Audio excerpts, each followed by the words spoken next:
Okay, now to the part you have been waiting for probably, and that is what I think can be done better at the next WSX race. Let's get into it.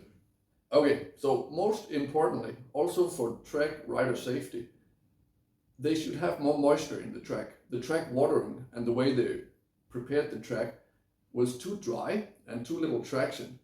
I have never seen Eli Tomac mess up turns like he did on that track, and also Ken Roxon, he talked about it in the interview.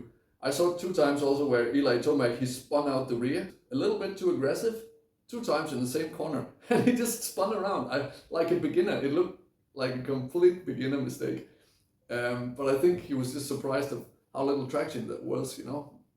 And if you're on a 450, like you may be only riding with 20% throttle out of those turns. So that was one thing. Another thing they could have done actually to make the cornering better, even with low traction, would be to build bigger berms, because the berms, they were like very low.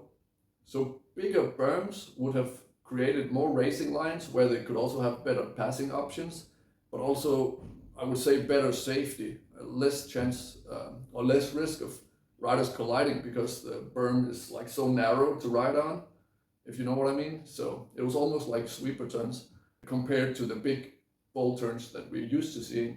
But I'm sure they'll figure this out for next time. Also, I heard an interview with the track builder that he did say they had a lot of trouble preparing the soil, because they had to sift through the soil and get all the rocks out. So they ended up having a lot less soil than they originally planned to use for the track. So I think there was a really good reason for this.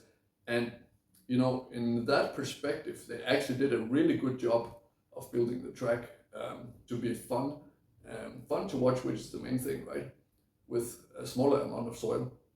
And next thing, I think they should change a little bit for next time. There's a little bit less fireworks, because it looked like there was a lot of smoke in the air for the fans, and I think it's not that nice to breathe all that smoke for a few hours. I was not there in person, so I can't say for sure, you know, but I have been at places with fireworks where there's a lot of smoke, and you know, it's not something you want to breathe for too long. Okay, so maybe consider a bit less fireworks or some more pyrotechnics, a laser show or something like that. Okay, the next thing I think they have to improve is give the mechanics more time, some way to make sure they check the bikes so the bikes are ready. Too many riders crashed out with mechanical issues, as I'm sure you are aware of, and that could be avoided if somehow, this may be more a team error, maybe it's not the organizers' error, but I think there should be made an effort somehow to make sure the mechanics have enough time to check and prepare the bikes, especially like when traveling, you know. There can be condensed water in, for example, the gasoline tanks or the fuel lines.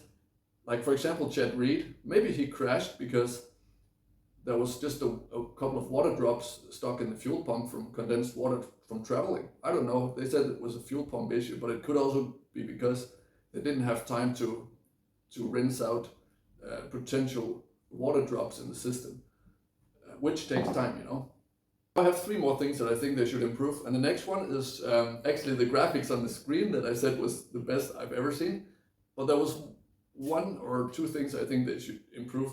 Mainly, they should have the point standings more often on the screen. So, you know, the points added together from each race, there should be like a total points as they run.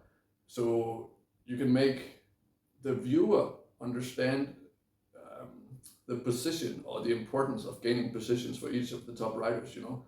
It was kind of like watching the race in the dark regarding the point standings and how they would end up in the final result, because there was only like 5 seconds or maybe 2 times 5 seconds per race, or 10 seconds or 20 total.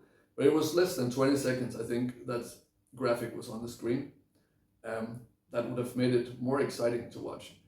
But hey, I could just get a calculator and start calculating myself, right? The next thing that I think should be improved for next race is the camera angles on the bikes. I think a lot of people in the comment sections roasted the onboard cameras for being like too jumpy and not a clear image. Actually, I can help with that, because I've tried a lot of different camera positions. So if you put a camera on the bike, it's going to be shaking a lot more than if you put it on the body.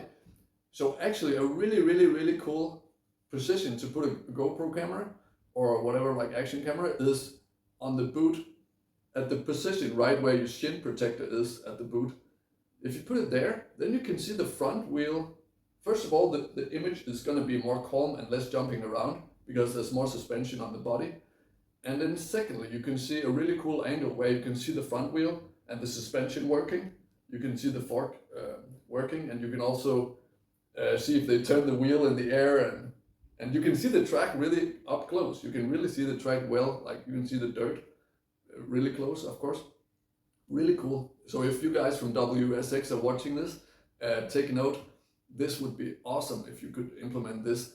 And instead of putting that camera on the fender, that looks really silly how wide the fender is when it's down there, you should either move the camera up on the number plate so the fender doesn't look so fat and filling up the picture.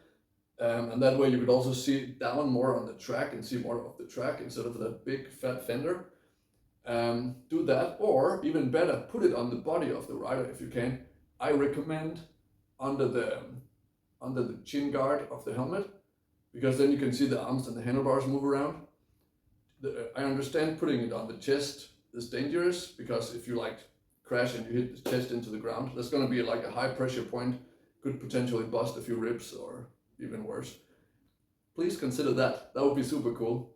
Okay, now last but not least, the last thing I think they should improve for next race is why not swap a little bit in the format, so that after every 250 race, then there's a 450 race, and then a 250 race, and then a 450 race. This would be much better for the mechanics at the teams in order to be able to fix a potential broken part on the bike, or even worse, like a handlebar set. Imagine if you have a crash in a race and you bend the handlebars or like the gear shifter or something, you know, or both.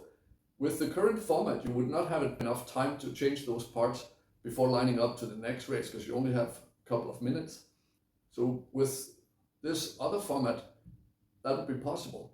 So think about that. It will also make it better for everybody, like the riders, the mechanics, the teams with their results, right? They would have worse results if they didn't have time to change the parts, right? So the rider couldn't line up. And then the fans, of course, the fans would get to see their favorite riders more on the track, instead of, in some cases, you know, there will be one of the top riders, he gets an issue with handlebars or some parts that needs to be swapped, or wheel, you know, flat tire.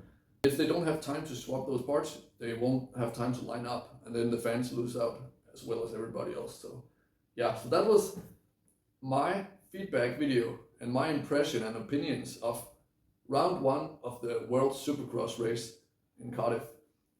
I'm so excited about this new series, and I think overall they did an excellent job. I'm not bashing on them whatsoever. I've been organizing races myself, and I know how hard it is, so really good job. And to all of the haters out there in the comment sections that are criticizing this new series, try to go out and organize a race yourself and see if you can do it better, and then get back to the comments after that. Thank you for watching. Don't forget to subscribe, and see you on the next one. If you want to learn more tools and techniques and habits that can improve your life quality and performance and well-being overall, please subscribe. And if you like tropical island holidays, check the link in the description for my 2-time TripAdvisor award-winning training camp, where we train fitness and action sports together while learning to live a healthy lifestyle, and maybe most importantly, have fun at the same time. And if you're really serious about improving yourself, you should definitely check out my full online courses, where I share step-by-step programs on how I developed my own routines over the last 12 years as a CEO, working in 4 different countries, while being a successful competitive athlete with more than 20 years of experience in fitness and nutrition.